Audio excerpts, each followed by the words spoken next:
What's up, guys? Barry Gaming here, back with some more AFK Journey, and today we are on the VN test servers, and Lucca is here. Now, we're going to grab a copy of him. We have a guaranteed amount of diamonds this time for once, and his skills actually sound pretty good. We're going to be grabbing 8 copies technically, which is more than a single copy because it's going to level him up essentially the same power level as a regular hero beat. Maybe we get lucky here, and if we do, that would be awesome. I highly doubt we will, but remember, we're looking for that purple beam right here on our free-to-play, and that is not the right one. It's got to have a little poof to it. We got Sinbad, the other A-level light bearer hero. He is also an A-level. He is a tank, and there he is right there on the 30th pull, so not too bad. Not too bad at all. We got a copy right here. Bam, there he is. So technically we get 7 copies of him, and we got a Viperian at the same time.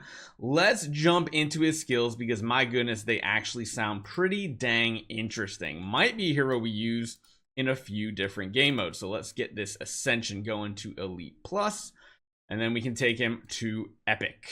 All right, so same quality as a regular hero beat. Now let's go over the skills because they're actually pretty interesting. So first off, his ultimate ability, Quake Slam. This actually looks like an only toss. He gets initial energy of 600, which is pretty good. And then when he gets to full, he's going to use this. It says when targeting an adjacent enemy, Lucca knocks them into the air and slams them down in place. That's pretty cool because when targeting an enemy located closer to an allied backline hero, one of your allies, Lucca will charge them, rush at them, slam them back to his original tile. So he could be all the way on the other side of the battlefield, it sounds like. He can charge all the way to back line and throw that enemy to the other side of the battlefield. The slam deals damage to the target and the adjacent enemies where it lands, stunning them for 2 seconds. That's pretty dang good. This might have some good synergy with like Ulmus too. We'll have to see. Lucca is immune to control effects while casting the skill, probably the dash animation and everything, and if auto cast is enabled, he'll prioritize targets that are closer to his allied backline. So he's always going to go towards his backline heroes and chuck them where he was previously. First ability with the 8-second cooldown, range of 1 is Ruthless Slam. Lucca gains a shield that absorbs damage equal to 340% plus 3% of his physical defense plus another amount equal to his magic defense. That sounds really good. A shield with an 8-second cooldown sounds pretty overpowered. He then shoulders into the enemy, dealing damage, interrupting them and disarming them for 4 seconds. That really cool once more.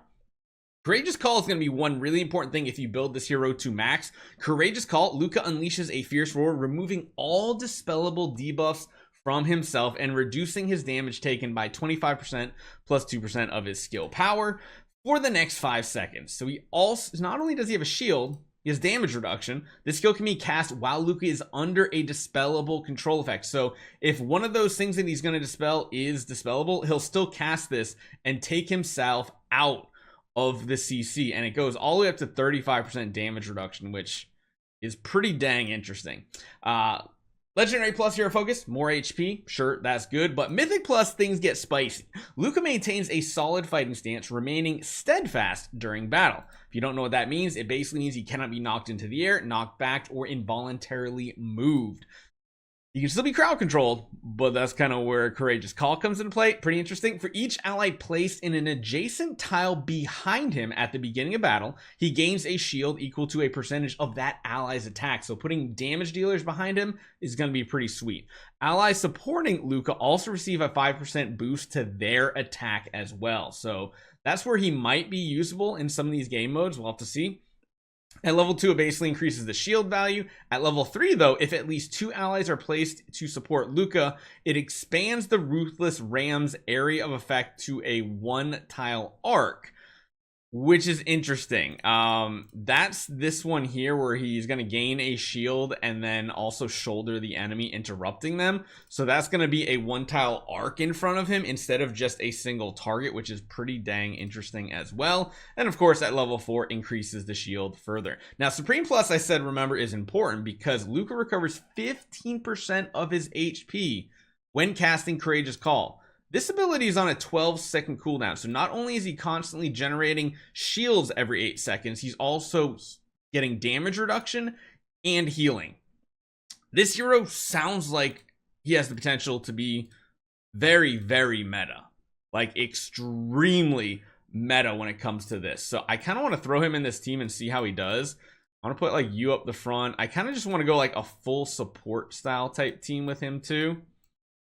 Maybe something like this.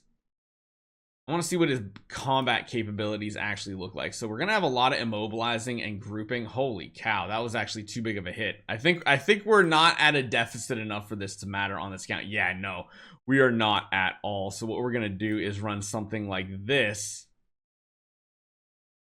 You know what? I could probably go with just the two of them and see how this works out. I want to see how this happens when he's by himself. So let's see.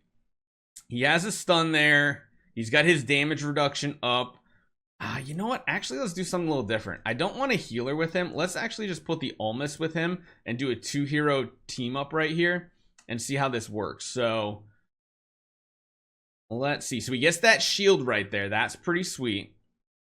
He's also healing here. He then does this little throw up ability and slams them down. And you can see 3 targets are stunned right there because basically where he's slamming the target is going to stun everybody. I think it was for 2 seconds. And you see right there, he does it again, but he doesn't throw them. He kind of just picks them up and tosses them back. So that's interesting. What I want to see is what happens when he's a front row and we have some backline hero that is going to do some stuff. You know what? Perfect situation for you to jump in. This might be a little too weak of a team.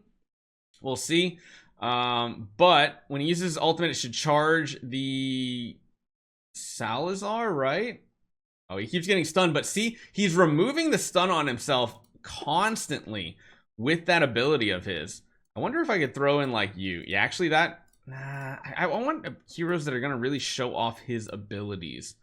You know, I guess we could run a Tassie in this team and see how that works out because again, more crowd control might let him do more things here. I want to see what happens though if, so Tassie runs over here. His ultimate, man, he just keeps getting changed CC. No, he kind of just goes against his own team right there. Let's actually beat this stage real quick. And I want to move on to the next one and see if we can just get a quick, a different enemy lineup here. It really sucks that I don't grind this account that often. I should probably just let this auto battle one day and get to a deficit push. This could be interesting though. So let's go back and put like an Arden back here. None of these enemies are going to rush the other side of the battlefield though, but he does have really good stunning. He is going to heal as well. My goodness, Arden's damage is ridiculous even against something like this when we're at such a high deficit pushing, but it does go to show he does have some good survivability tools between his shielding, between his healing, and again, his ultimate is really good. I think his ultimate is actually very, very good here. The downside is we don't really have any enemies like jumping to the other side of the battlefield unless maybe if we do something like this. We'll see if they maybe rush both of them. No, not quite. So what happens if we do this? If we put you a little forward, are the enemies going to go towards Arden first? A little bit, but not really. So we don't get to see that whole rushing type method. And of course, we're not going to be able to see his ability to target multiple allies because that's going to require Mythic Plus. We'll have to really get a big test in on him come next, what, Thursday, I think? This Thursday coming up. But I think this Unbreakable or Unshackable Ties is really good potential. And also the heal portion could be big because, again, remember, we don't have the extra HP. We don't have the heal. All we have is the damage reduction in the shielding portion right now. So this hero could be absolutely amazing. Hopefully you guys enjoy this one. I'm actually excited for this hero because light bearers don't have great tanks right now. He could be the answer. Hopefully you guys enjoy this one. I'll see you guys next time.